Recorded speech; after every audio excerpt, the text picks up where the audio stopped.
పూజ చేసి దాని మీద వంట చేస్తే తినదంటే ఈవిడ.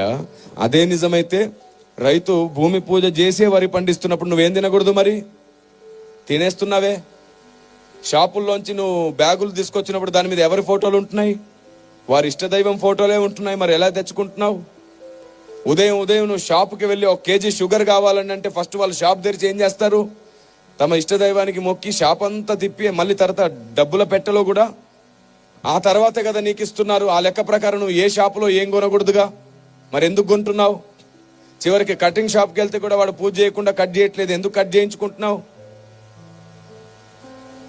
ఇలాగే ఆలోచిస్తూ పోతే నువ్వు బస్సు ఎక్కావు. బస్సు ఎక్కగానే ఖచ్చితంగా అతను ఏం చేస్తాడు? ఓ అగరొత్తి వెలిగించి పూజ చేసుకుంటాడు. ఆ తర్వాత బస్ స్టార్ట్ చేస్తాడు. ఆ లెక్క ప్రకారం నువ్వు ఏం ఎక్కకూడదు? ట్రైన్ని ఎవరో ఒక కేంద్ర మంత్రి వచ్చి పూజ చేసి ప్రారంభిస్తాడు ఆట. అలాగైతే నువ్వేం ఎక్కకూడదు? ఇలా ఆలోచిస్తే నువ్వు వేసుకున్న బట్టలు ఏదో ఒక షాపులో పూజ చేసినాక అమ్మారు. అప్పుడు నువ్వేం వేసుకోకూడదు? చూసారా? ఈ వీచే గాలి ఉంది చూసారు. ఈ గాలిని హైందవ సహోదరులు వాయుదేవుడా అని మొక్కుతారు. అప్పుడు నువ్వు ఏం పీల్చకూడదు? అప్పుడు కదా చచ్చూరుకుంటావు.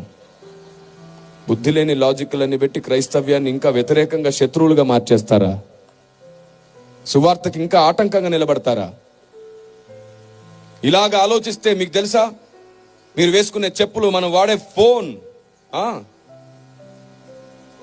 చివరికి నా చేతిలో ఉన్న మైక్, ఇక్కడ ఉన్న బాక్స్, ఇక్కడ ఉన్నటువంటి వాయిద్యాలు, మీరు వేసుకున్న కళ్ళజోళ్ళు, మీరు కూర్చున్న కుర్చీలు, అన్నీ ఆయా షాపుల్లో ఆయా డీలర్స్, చివరికి కార్లు కూడా వాళ్ళు పూజ చేసి వాళ్ళ షోరూంలో అమ్ముతున్నారు. ఆ లెక్క ప్రకారంగా మనం ఏ వస్తువు కొనలేంగా. ఇంకా మీకు బాగా ఇష్టమైన వస్తువు గురించి చెప్పనా? బంగారం. ఏ మార్వాడి అయినా పూజ చేయకుండా బంగారం తయారు చేస్తాడా? ఆలోచించిన ఆశాభంగం తెచ్చి ఇక్కడ పడేయండి.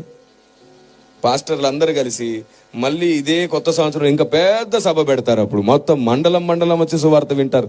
ఇక్కడ ఏంటి? బంగారం చూద్దాం. వేయగలరా?